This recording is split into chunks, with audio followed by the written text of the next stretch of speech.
Chapter 5. The Devil and Disney.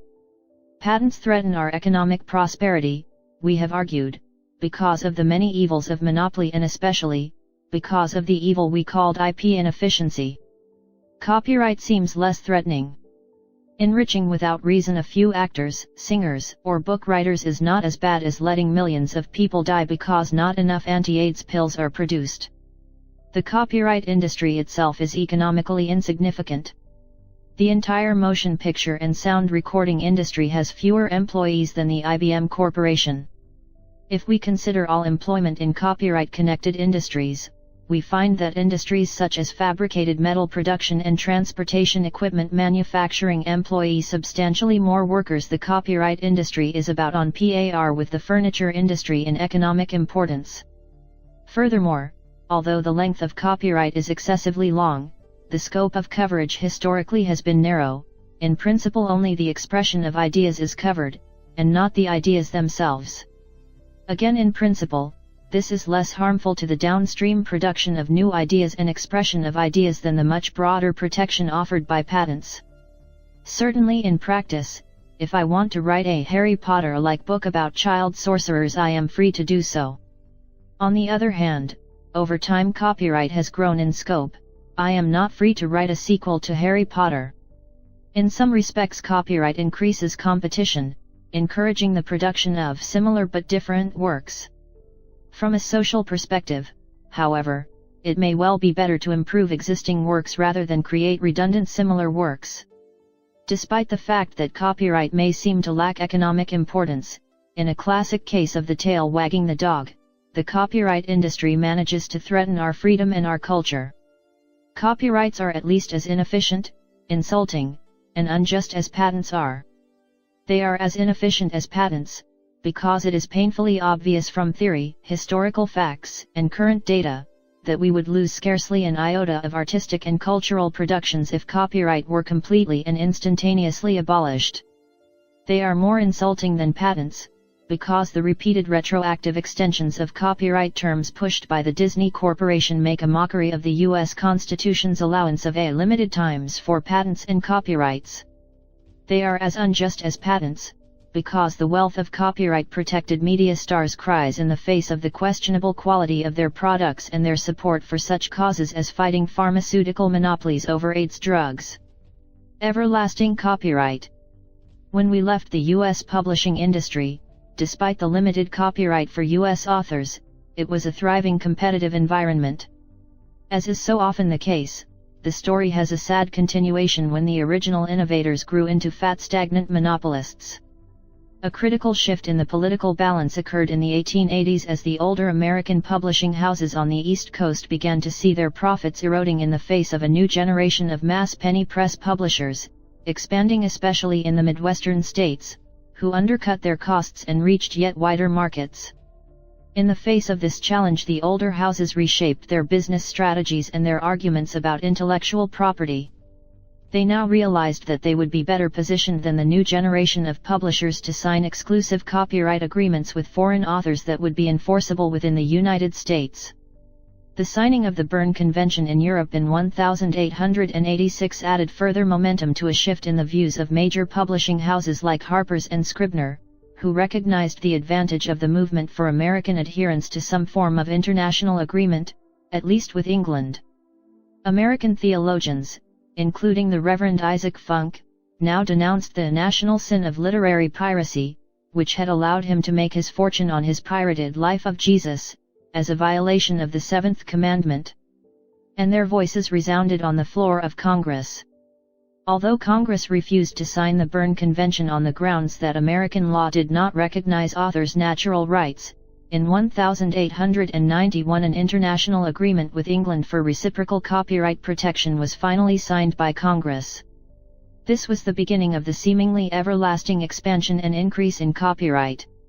The monopolists put further screws to the public with another major revision of the U.S. Copyright Act in 1909. This broadened the scope of categories protected to include all works of authorship. Copyright term had been 14 years with a possible renewal of 14 years until 1831 when it was extended to 28 years plus a 14-year renewal.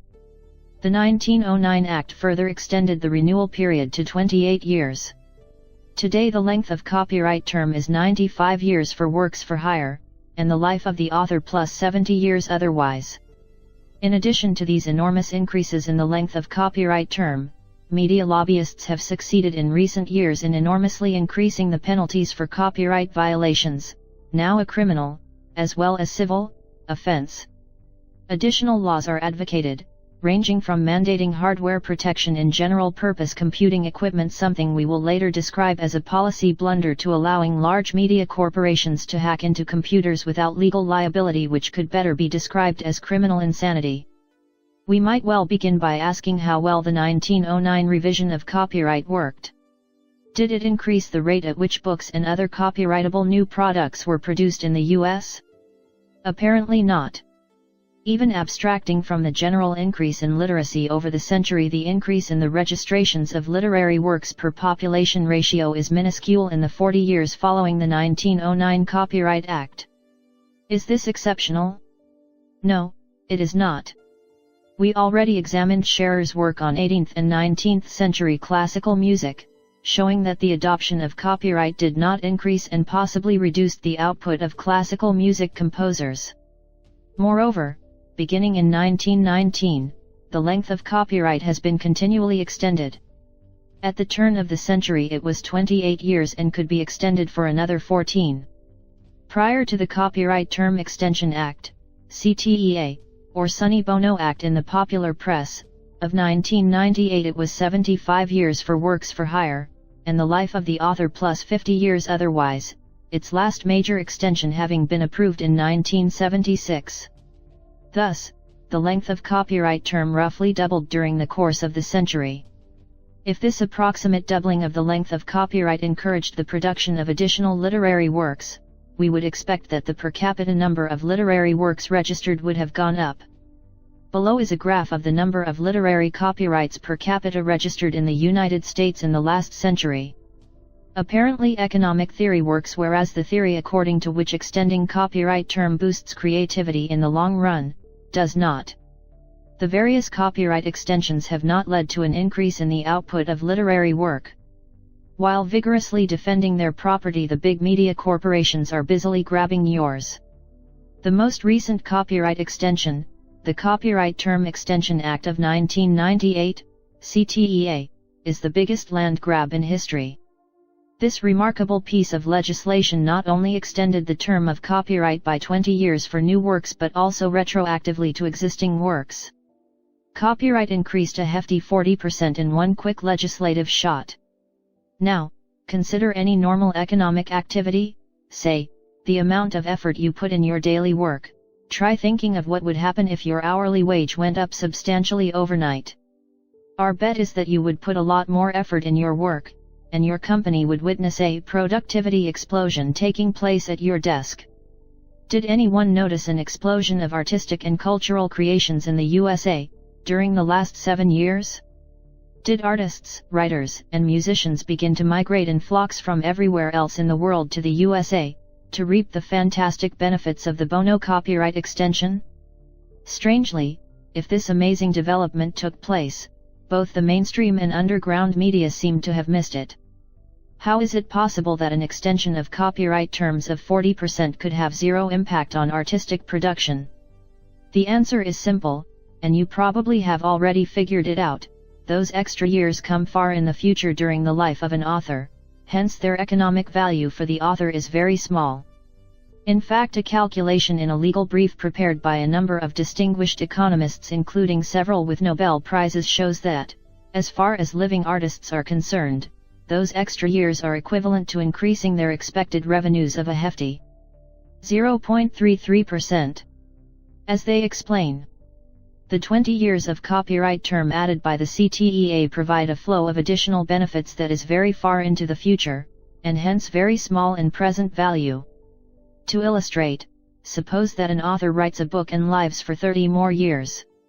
In this case, under the pre-CTEA copyright regime, the author or his assignee would receive royalties for 80 years. If the interest rate is 7%, each dollar of royalties from year 80 has a present value of $0.0045. Under the CTEA, this same author will receive royalties for 100 years. Each dollar of royalties from year 100 has a present value of $0.0012. In this example, the present value of total additional revenues under the CTEA can be calculated by adding up the present values of revenues from year 81 through year 100. Suppose that the work produces a constant stream of revenues, and assume once again that the interest rate is 7%. In this case, the present value of the total return from years 81 to 100 is 0.33% of the present value from years 1 to 80. Put differently, under these assumptions, the additional compensation provided by the CTEA amounts to a 0.33% increase in present value payments to the author, compared to compensation without the 20-year term extension. The question, then, is why all this fuss over a bill that increased revenues for artists by just 0.33%? Why bother legislating if that is all that was achieved? And why are the European countries currently discussing a similar proposal of extending copyright term from 50 to about 90 years? We must have gone through all this trouble to make someone better off. Since living artists and creators are not the designated beneficiaries of such bounty and consumers of copyrighted products are not either, qui prodest? Those additional years are far in the future only if you are a living artist or creator. But imagine you are a large media company owning the copyright over some very lucrative character, or song, or movie produced long ago by a great artist who is now dead. This creation has been yielding huge royalties for many decades, a largesse you have grown accustomed to. Once the copyright expires, though, the flow of dollars will stop, making it difficult for the executives to pretend the company is efficient and profitable and that they are highly creative professionals deserving every penny of the superstar salaries and bonuses the shareholders have become accustomed to approve. Once the copyright expires, these superstar executives may even have to work trying to produce new music, movies, and comic characters. Hence, investing a portion of that huge flow of dollars in lobbying the U.S. Congress is a wonderful investment. Since both economic logic and the U.S. Constitution encourage copyright only to the extent it promotes the production of literary and other copyrightable works, the rent-seeking nature of this kind of proposals is self-explanatory. Extending the length of copyright for works that are already produced can scarcely make them more likely to be produced. The goal of this legislation is, of course, not to increase creativity.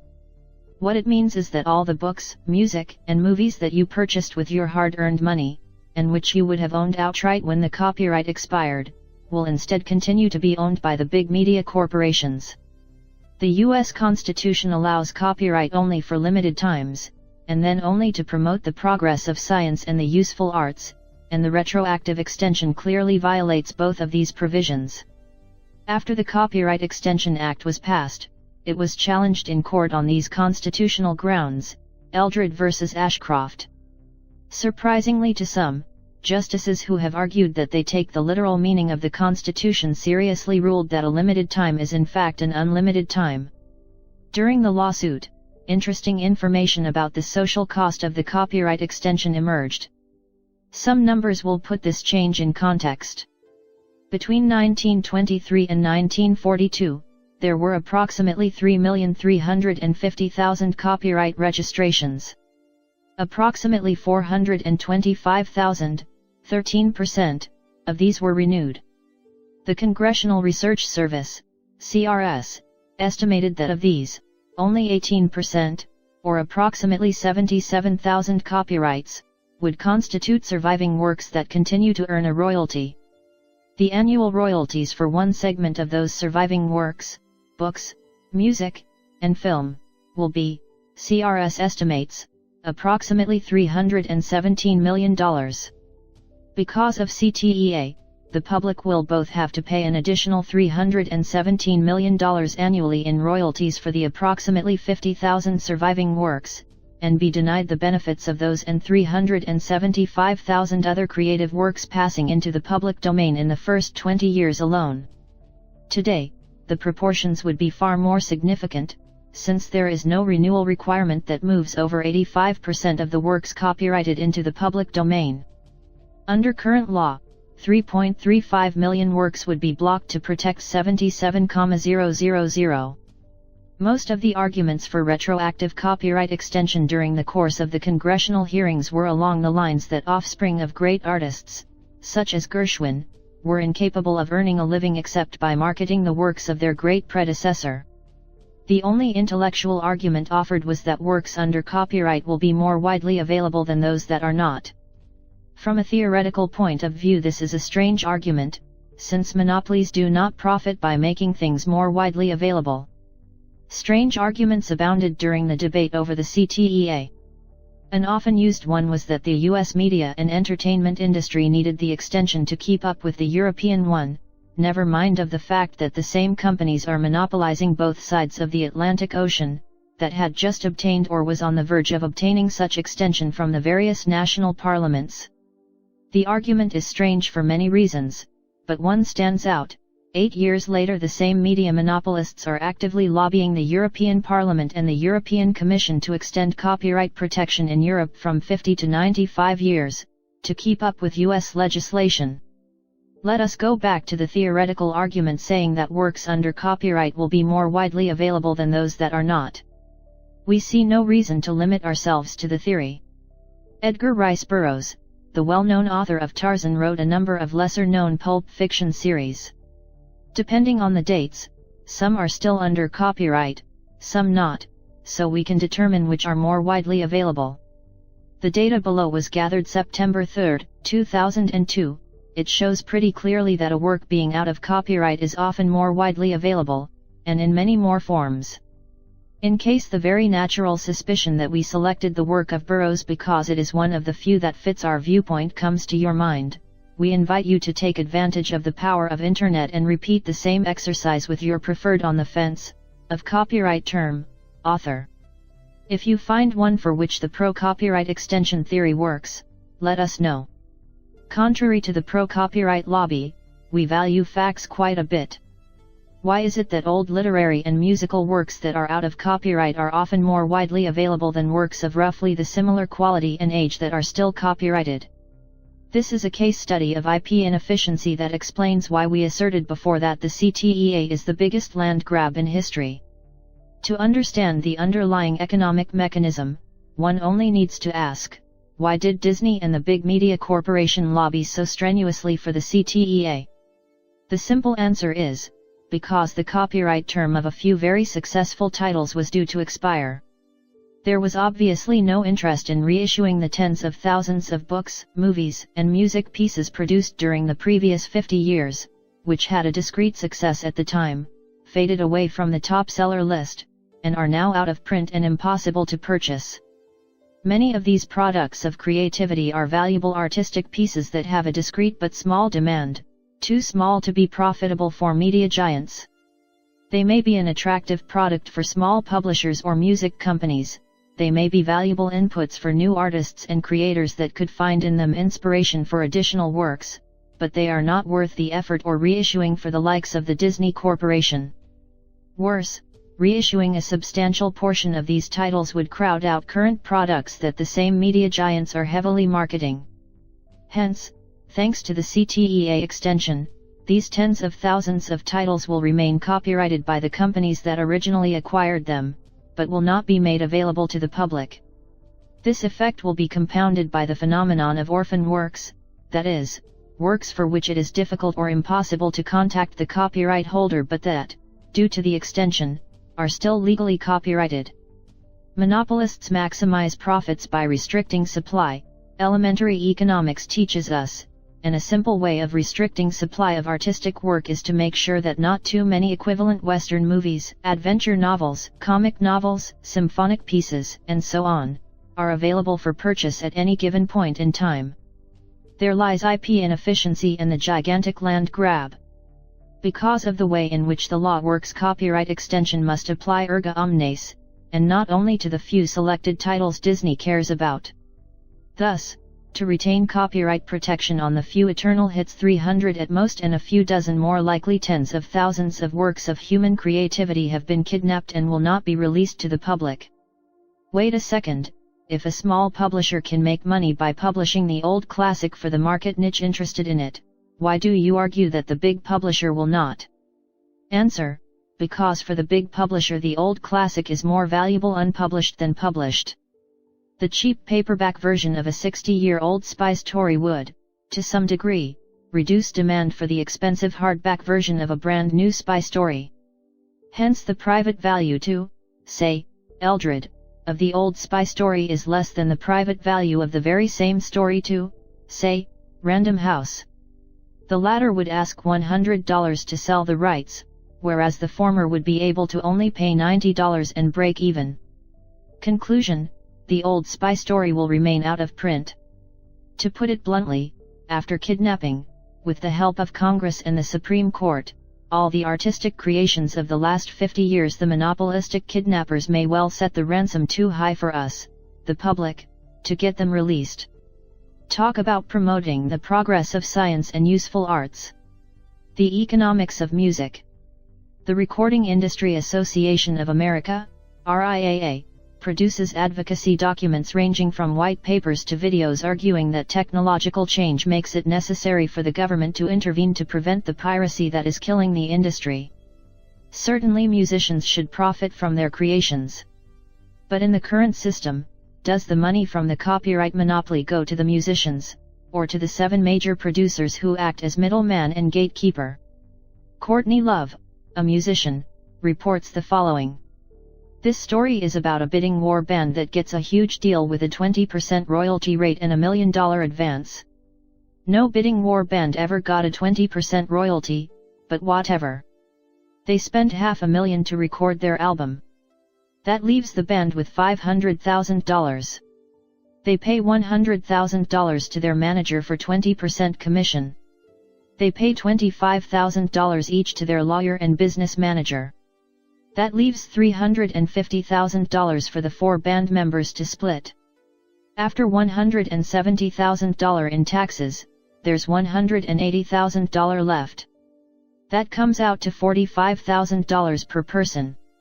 That's $45,000 to live on for a year until the record gets released. The record is a big hit and sells 1 million copies.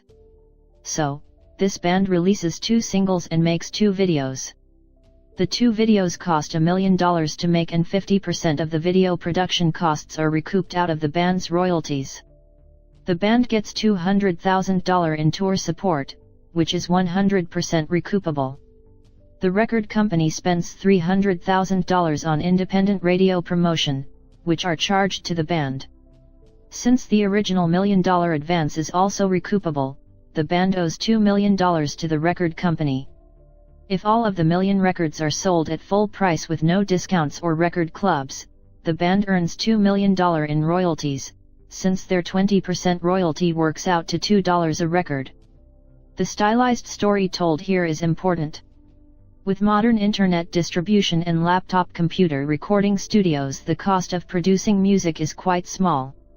The allegedly large fixed cost to be recouped via monopoly profits is not due to the actual economic cost of producing and distributing the music, which modern technology has cut to a fraction of what it used to be. The large fixed cost that needs to be recouped via monopoly profits seems to be due to the very existence of the system of copyright and large monopolies thriving on it. From there come the legal, agency and marketing costs contemporary monopolized music faces, and passes on to consumers. There is a second important fact buried in this story, a fact many know, but that is often forgotten. In this case, the successful professional musicians are earning only about $45,000 per year from their CD sales, that is to say, from that portion of their activity that is protected by intellectual monopoly. Most likely they are earning about the same or more from live concerts, which are not protected by intellectual monopoly and do not benefit from it either. When creative effort takes place and yet the reward it collects via the IP system is minor, the case for intellectual monopoly is weak. Evidently, rock band musicians do not need the prospect of multimillion-dollar contracts to perform and record their music.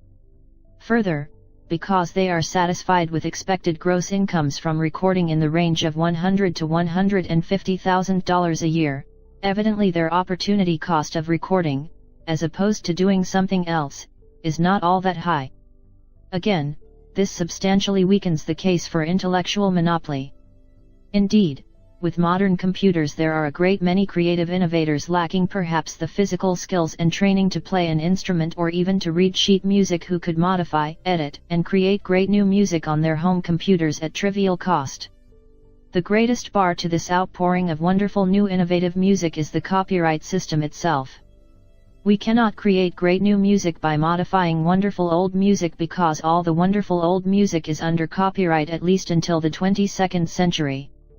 If we were to abolish copyright today, we are confident that the most important effect would be a vast increase in the quantity and quality of music available. Examples of individual creativity abound. An astounding example of the impact of copyright law on individual creativity is the story of Tarnation.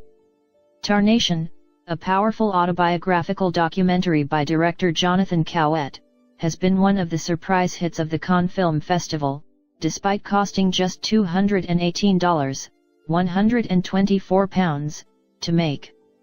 After Tarnation screened for the second time in Cannes, Cowett, its director, editor, and main character, stood up. A Texan child whose mother was in shock therapy, Cowett, 31, was abused in foster care and saw his mother's condition worsen as a result of her treatment. He began filming himself and his family aged 11, and created movie fantasies as an escape. For Tarnation, he has spliced his home movie footage together to create a moving and uncomfortable self-portrait. And using a home computer with basic editing software, Cowett did it all for a fraction of the price of a Hollywood blockbuster like Troy. As for the budget, which has attracted as much attention as the subject matter, Cowett said he had added up how much he spent on videotapes, plus a set of angel wings, over the years. But the total spent will rise to about $400,000, £230,000, he said. Once rights for music and video clips he used to illustrate a mood or era have been paid for. Yes, you read this right. If he did not have to pay the copyright royalties for the short clips he used, Cowett's movie would have cost 1,000 times less. This brings us to what the RIAA and the debate over intellectual property is all about. It is not about the right to the fruits of one's own labor. It is not about the incentive to create, innovate, or improve. It is about the right to preserve an existing way of doing business. In this we agree with Robert Heinlein's fictitious judge. There has grown up in the minds of certain groups in this country the notion that because a man or corporation has made a profit out of the public for a number of years, the government and the courts are charged with the duty of guaranteeing such profit in the future, even in the face of changing circumstances and contrary to public interest. This strange doctrine is not supported by statute or common law. Neither individuals nor corporations have any right to come into court and ask that the clock of history be stopped, or turned back. Not only is the business model that copyright has created inefficient and unjust, it is also corrupt. Naturally, every industry has its scandals, and competitive firms are not necessarily run by angels. The fact is, though, that monopoly power breeds bad habits, and nowhere more than in the music industry has corruption become essential and endemic. You have probably heard of payola, a contraction of the words pay and victrola. It refers to the traditional payment of cash or gifts in exchange for airplay of music selections on the radio. The first payola case to be brought to court dates back to May 1960, when disc jockey Alan Freed was indicted for accepting $2,500 to play some tunes. He was fined and released. 45 years later, it is no longer a matter of small-time radio disc jockeys and symbolic fines. On July 26, 2005, New York Attorney General Eliot Spitzer, now the elected governor of the New York State, indicted Sony BMG of bribing radio stations on a large and systematic scale to play the tunes Sony BMG wants to promote. Sony BMG, apparently, has agreed to pay a $10 million settlement. How does corporate monopolist payola work? Here is a description. posted on the web quite a while before Spitzer's indictment of Sony BMG. There are ways around the laws. The newest one is to make a song an ad. Here is an example. The DJ announces something like "Here is Avril Lavigne's Don't Tell Me," presented by Arista Records. That announcement makes the paid-for song an advertisement, and technically not a violation of any laws against payola. During just 1 week in May, WQZQ-FM in Nashville played that song 109 times. On a single Sunday, WQZQ played that song 18 times, with as few as 11 minutes between airings of it. Garrett Michaels, program director of San Diego rock station KBZT, has said, basically, the radio station isn't playing a song because they believe in it. They're playing it because they're being paid. This is payola, plain and simple. According to an article by Jeff Leeds of the Los Angeles Times, all 5 major record corporations have at least dabbled in the sales programs, industry sources said, with some reportedly paying as much as $60,000 in advertising fees to promote a single song. Nothing has really changed.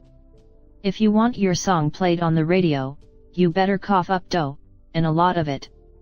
Once you stop paying, your song will be dropped from playlists. It is yet another corrupt practice of the recording and radio industries that we are angry about. It exploits artists and shortchanges fans, but more than that, it is a waste, especially when there is another method of promotion that works just as well, if not better, and is free: file trading networks. To paraphrase today's youth, radio is old and busted, file trading is the new hotness. The Digital Millennium Copyright Act. The latest legislative foray of the large media corporations has been the Digital Millennium Copyright Act of 1998, DMCA. This resulted from a heavy lobbying effort in which these large corporations claimed as usual that they must run twice as fast just to stand still, and in particular that digital media from which they earned no revenue at all 20 years earlier are especially prone to piracy. The most disturbing feature of the DMCA is Section 1201, the anti-circumvention provision. This makes it a criminal offense to reverse engineer or decrypt copyrighted material, or to distribute tools that make it possible to do so.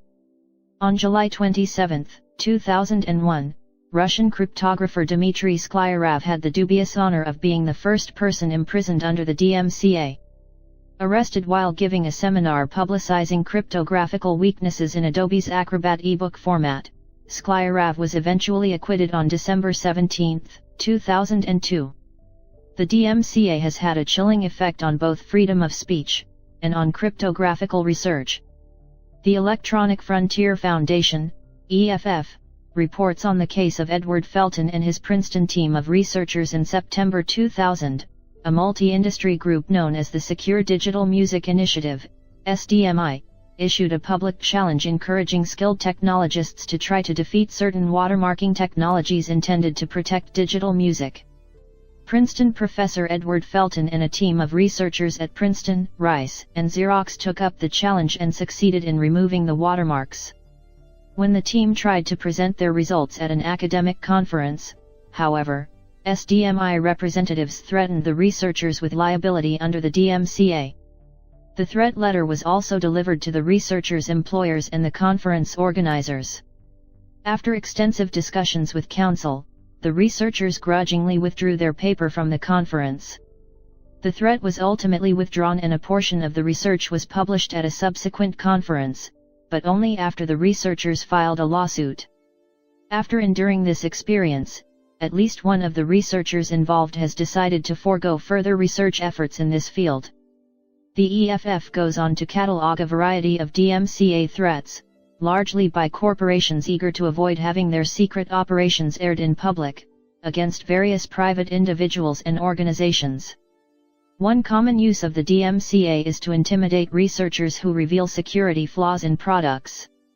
Another notable use is that of the inkjet printer makers, who use the DMCA to threaten rivals making compatible replacement cartridges.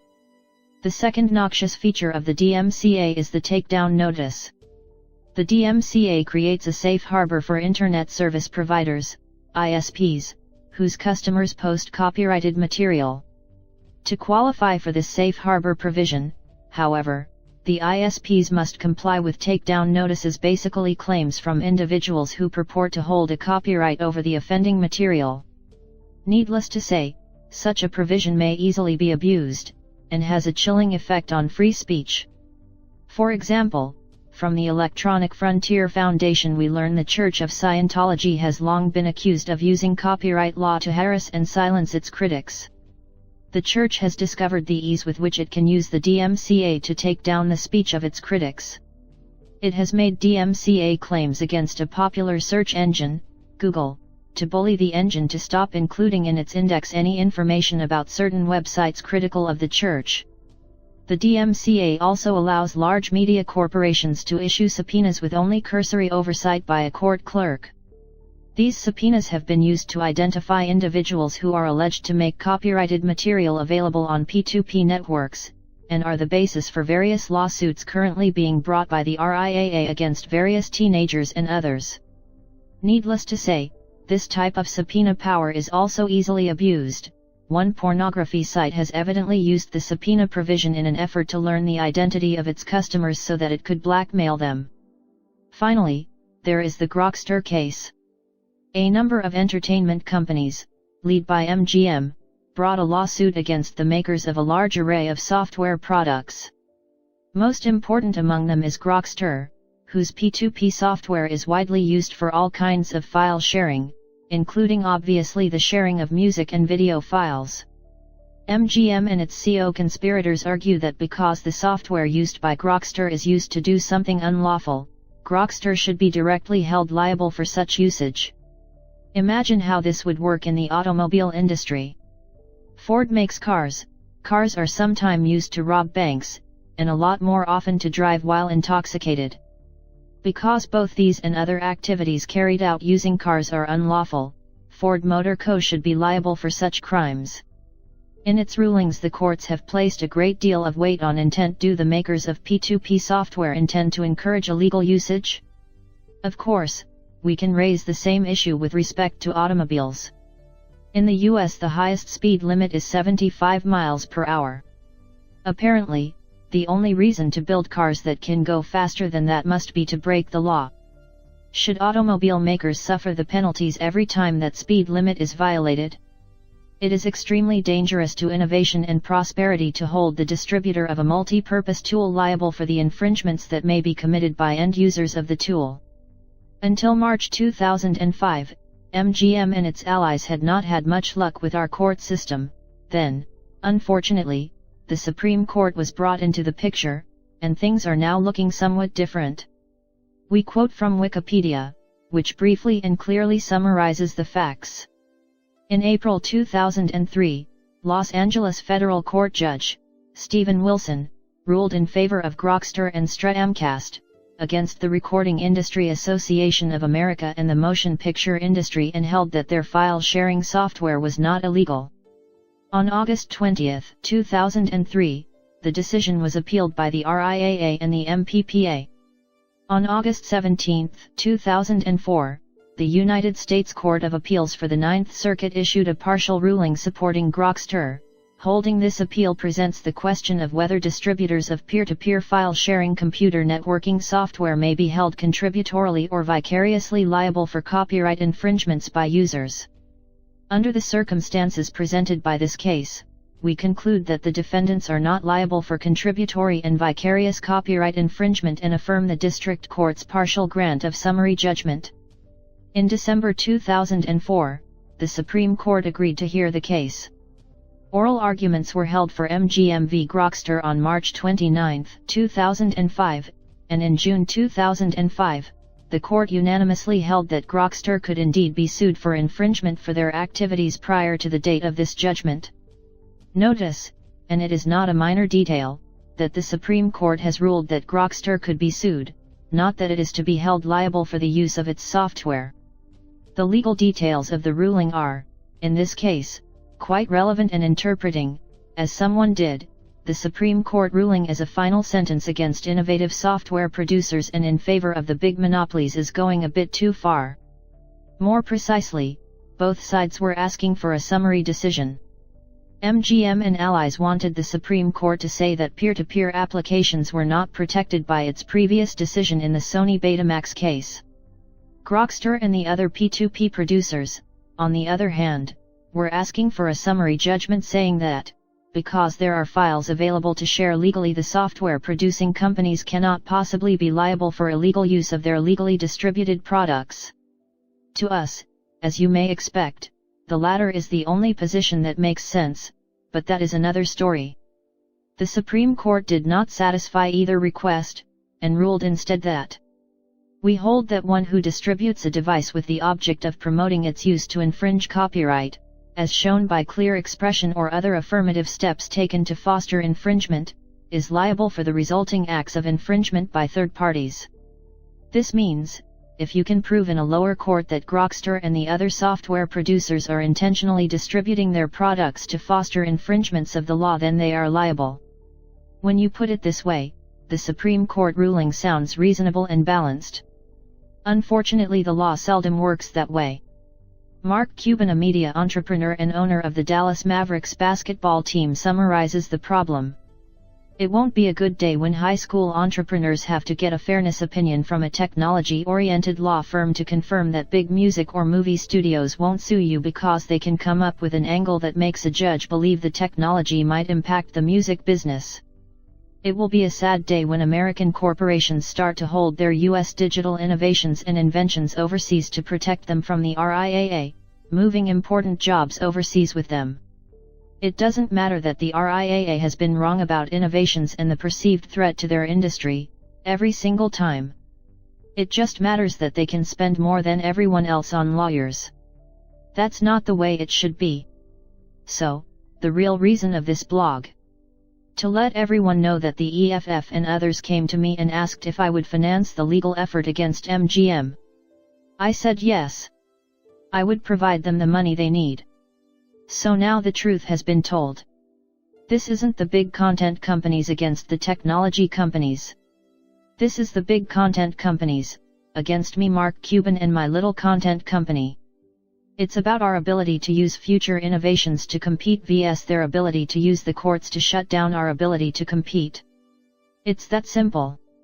When visiting the URL www.grockster.com in November 2006, we found the following text on the tombstone of the now defunct company. The United States Supreme Court unanimously confirmed that using this service to trade copyrighted material is illegal. Copying copyrighted motion picture and music files using unauthorized peer-to-peer services is illegal and is prosecuted by copyright owners. There are legal services for downloading music and movies. This service is not one of them. Your IP address is 70.238.155.121 and has been logged. Don't think you can't get caught. You are not anonymous. In the meantime, please visit www.respectcopyrights.com and www.musicunited.org to learn more about copyright. Scary, don't you think? The Wikipedia's entry on Grockster has also been updated.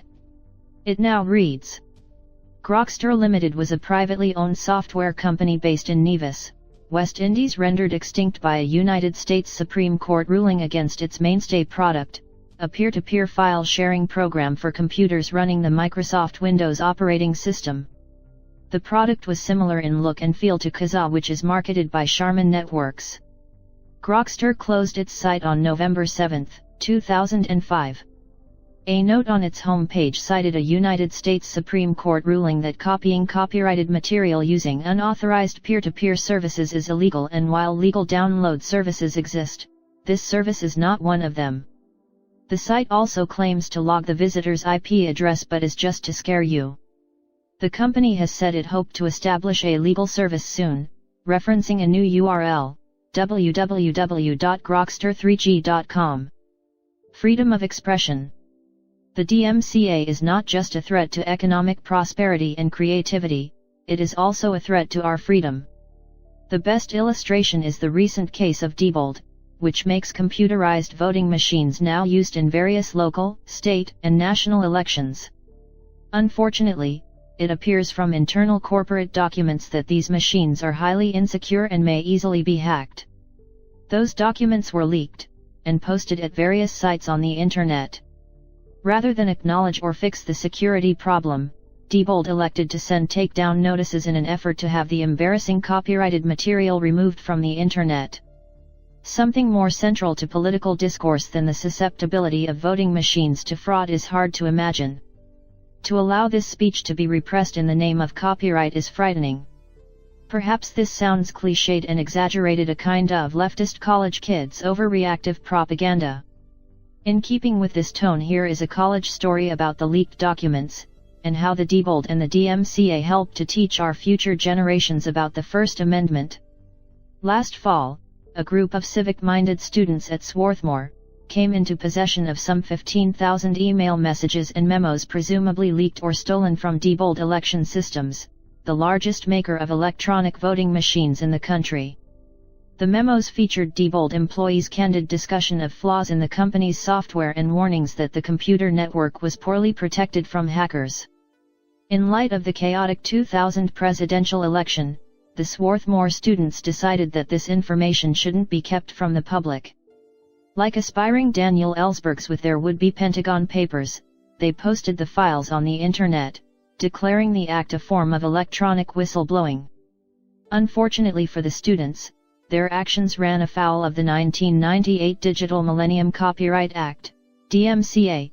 Under the law, if an aggrieved party, Diebold, say, threatens to sue an internet service provider over the content of a subscriber's website, the provider can avoid liability simply by removing the offending material. Since the mere threat of a lawsuit is usually enough to scare most providers into submission, the law effectively gives private parties veto power over much of the information published online, as the Swarthmore students would soon learn. Not long after the students posted the memos, Diebold sent letters to Swarthmore charging the students with copyright infringement and demanding that the material be removed from the students' web page, which was hosted on the college's server. Swarthmore complied. The story did not end there, nor did it end too badly. The controversy went on for a while. The Swarthmore students held their ground and bravely fought against both Diebold and Swarthmore. They managed to create enough negative publicity for Diebold and for their liberal arts college, that Diebold eventually had to back down and promise not to sue for copyright infringement. Eventually the memos went back on the net. All's well what ends well? When the wise man points at the moon, the dumb man looks at the finger. From policy error to policy blunder, mandating encryption. Some policies, such as the retroactive extension of copyright, are bad policies, because the social cost exceeds corresponding benefit. Other policies have potential benefits that are orders of magnitude smaller than their potential costs. We would describe these types of policies as not merely bad policies, but as policy blunders. Simply put, in the face of uncertainty, it is important that the potential losses from being wrong bear some sensible relationship to the potential gains from being right. When they do not, then you are not taking the chances of making a policy mistake, you are taking your chances at a real policy blunder. To fix ideas, think Iraq. The various proposals that the government should require computer manufacturers to install a special chip to prevent the piracy of copyrighted material constitute a major policy blunder. Such a chip is sometimes called a Fritz chip in honor of Fritz Hollings, the Democratic senator from North Carolina who repeatedly introduced legislation to this effect. It turns out that threatening the safety of the entire computing industry to, possibly, protect digital music and movies cannot be a good idea. It is, as we said, a policy blunder. A flavor of these efforts is given by the preamble to one of the recent bills, known as the Consumer Broadband and Digital Television Promotion Act, CBTPA. A bill to regulate interstate commerce in certain devices by providing for private sector development of technological protection measures to be implemented and enforced by federal regulations to protect digital content and promote broadband as well as the transition to digital television, and for other purposes. The tail is here clearly wagging the dog.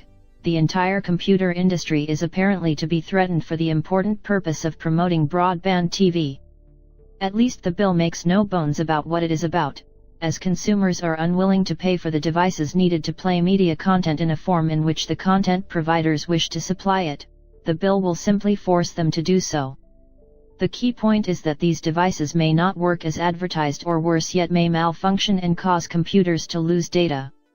The loss from such a malfunction bears no sensible relationship to the value of copyrighted content that is being protected.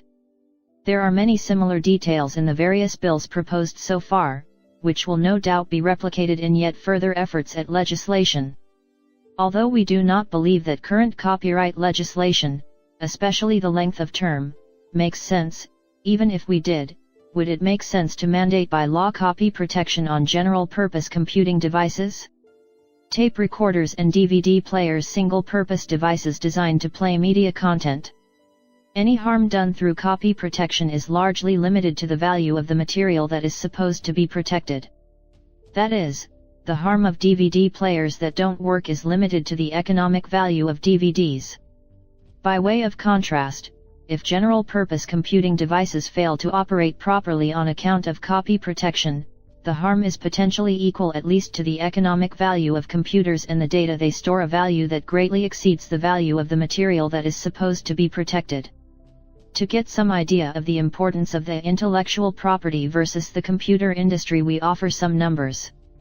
According to the RIAA, the value of all CDs, live presentations, music videos, and DVDs in 1998 in the US was $13.72 billion. In 1998, the business receipts of the computer and electronic product manufacturing, including both hardware and software, was $560.27 billion. In other words, the computer industry has an economic value over 40 times as large as that of the copyright industry. Indeed, IBM's worldwide sales in 2000 alone were $88 billion, over 6 times the size of the entire US copyright market.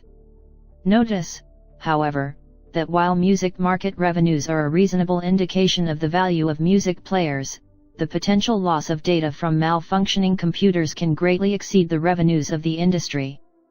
A recorded CD containing some music can hardly contain other materials, and its economic value is therefore equal to the value of the music it contains. A PC, not to speak of a business mainframe, stores the product of hundreds, or even tens of thousands, of valuable hours of work, personal records, programs, business accounts, personal software, and on and on. If a PC stops functioning, e.g. because its hard disk is wiped out by some malfunctioning copy protection device, the value of those thousands of hours of work is gone. Think of a mainframe for some large business company becoming dysfunctional even for a few hours or days. Millions of dollars of valuable services would be lost. It is this kind of comparison which should be kept in mind. Forcing the installation of copy protection devices on all our computers would force each of us, consumers and businesses alike, to live with the continuous threat of such gigantic loss. The music and movie industries, whose monopolistic interests the proposed piece of legislation aims to protect, are most certainly not willing or able to compensate us in case of such a disaster. Let us examine the idea of copy protection, also known as digital rights management or DRM, in more detail. There are two distinct types of copy protection schemes. One type of scheme is advisory in the sense that media is simply labeled as protected, and authorized players refuse to copy material that is protected. The Serial Copy Management (SCM) system mandated by law for digital audio tapes is an example of such a scheme, as is the more recent broadcast flag for television. Advisory schemes are easy to implement, but they are ineffective if not mandated by law, since there is no reason to buy software or hardware that respects the advice. The second type of scheme encrypts content, and only software that knows the relevant algorithms and keys can unlock the encryption. An example of such a scheme is DVD encryption. Until the scheme was cracked, it was impossible to play a DVD without an authorized player. Encryption schemes do not require legal enforcement to be effective. Media companies simply need to provide material in a format that cannot be played without a player that they authorize. Encrypted material can also be linked to a particular computer or device.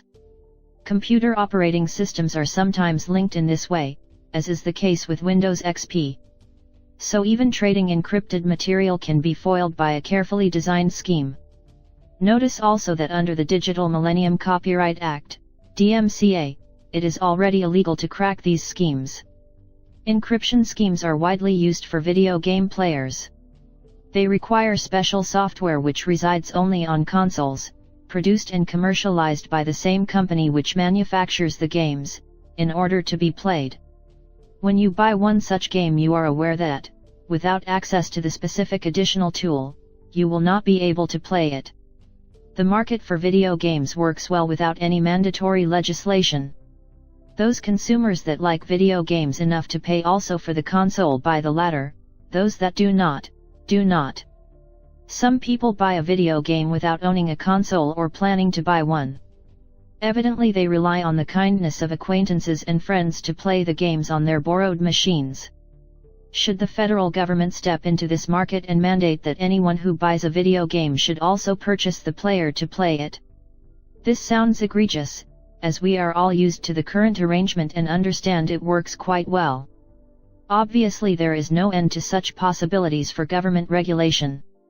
For example, DATs are not selling very well. Why doesn't the federal government pass a law specifying that everyone that buys a CD player must also buy a DAT recorder? A key fact about legally mandating a copy protection scheme is that it requires everyone to bear the cost, regardless of whether they would choose to do so or not. For example, businesses use a substantial fraction of all general-purpose computers, including all mainframes and supercomputers. It is hard to imagine many businesses would voluntarily purchase expensive and unreliable devices for their computers so that employees could spend their time at work watching copyrighted movies.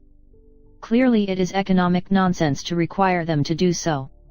Encryption schemes are pervasive and extremely common, despite not being mandated by law. In fact, some of them are so familiar to us we do not even realize we are using them. So, for example, most rock bands sing in English, and people in countries in which English is not the mother tongue have to learn English, at some cost, if they want to appreciate the lyrics. Nevertheless, the French government, for example, does not legislate that French consumers purchasing music with English lyrics should also pass a mandatory TOEFL test. They are intelligent enough to understand that, if their citizens are happy just listening to the music and mumbling some distorted English word, then they should be permitted to do so. Academic economists, such as the authors of this book, are also producers of copyrighted materials and have, in fact, adopted an encryption scheme. We write our research articles in jargon, using a large amount of mathematical symbols and formulas. This encryption is very effective. The content of our research is accessible only to people that are willing to invest enough resources to acquire the skills needed to break the mathematical code. As a matter of fact, those skills can be acquired, in general, only by purchasing the services of academic economists, that is by enrolling in and successfully completing a PhD program in economics. Certainly, we would be most happy if the federal government decided to make a PhD in economics mandatory for anybody who purchases an economic book or journal or downloads a paper from an academic site. Nevertheless, we very much doubt this would be in the national interest. Unfortunately, the American Economic Association is not, yet, as powerful a lobby as the music and video industries, so it is unlikely that some benevolent congressman will ever propose such a doubtful piece of legislation. Despite the fact that encryption schemes work well without legal protection, the monopolist naturally prefers the scheme be legally mandated. Otherwise, profits are reduced by the cost of the device. However, the cost of the device is part of the social cost of producing music and movies. Without the device, the music will not be produced. Hence, by making the purchase of the device mandatory, we actually subsidize the monopolist by taxing the consumers. The latter must pay for the cost of the device, and still pay the monopolist the full value of the music they then purchase. The mandatory device results in a transfer to the monopolist from the consumers. This is the redistributional effect. This redistribution, by altering the price at which the monopolist can sell the music, also induces an economic inefficiency. Music is now overpriced and the monopolist has an incentive for overproducing it. Overproducing a few songs and over-rewarding a monopolist by subsidizing the cost of an encryption device may seem like a small matter. However, the social cost of mandating a device is not merely the fact that too many songs are produced. More seriously, consumers for whom it is not socially optimal to purchase the device are forced to bear the cost of the device. This social cost may be very large. In the case of mandating protection for general-purpose computing devices, we would think of this as including the entire business market for computers. By way of contrast, the social benefit is fixed regardless of the social cost of mandating the device. Because the potential benefit, protecting the copyright industry, is quite small relative to the potential cost, damaging the 40 times larger IT industry, we would describe illegally mandating a content protection scheme as not merely a policy mistake, but as a policy blunder. Even encryption schemes can be cracked. An example is the DVD encryption, which was cracked when an authorized but carelessly written piece of software revealed the encryption keys.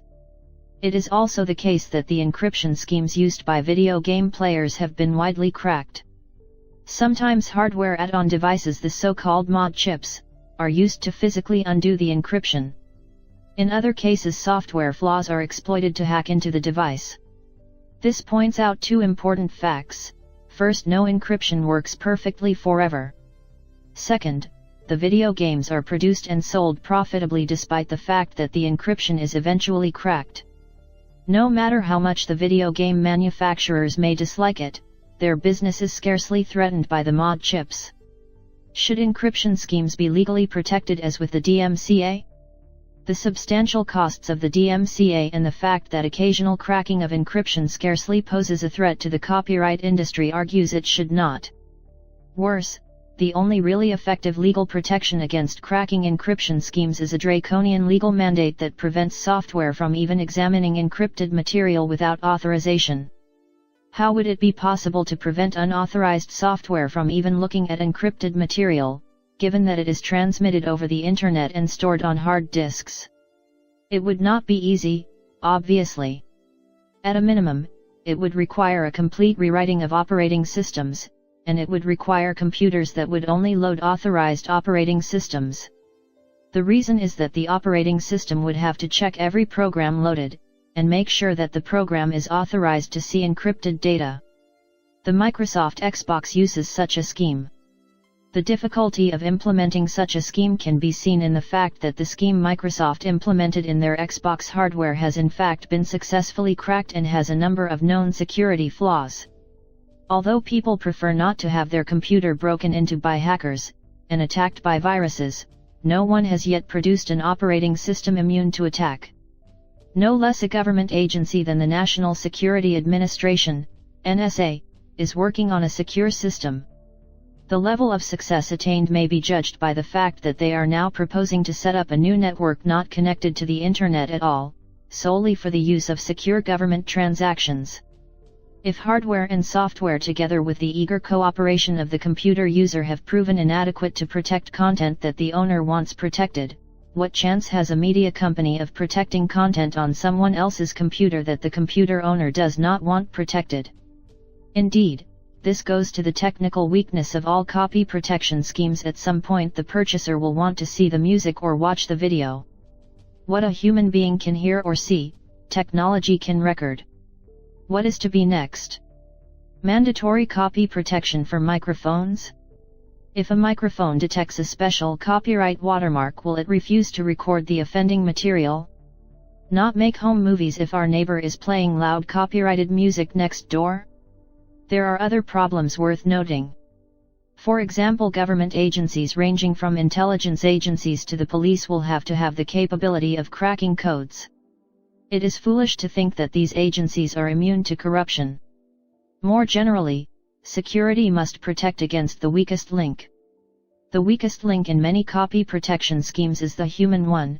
It is all too easy to bribe someone to bypass the protection. This has been the major source of newly released, or unreleased, movies leaking onto the internet. Human error is a problem more broadly. Software can fail in its intended purpose. The DVD encryption scheme was cracked because of human error in the writing of software. The Xbox was cracked because of a bug in a game authorized and certified by Microsoft.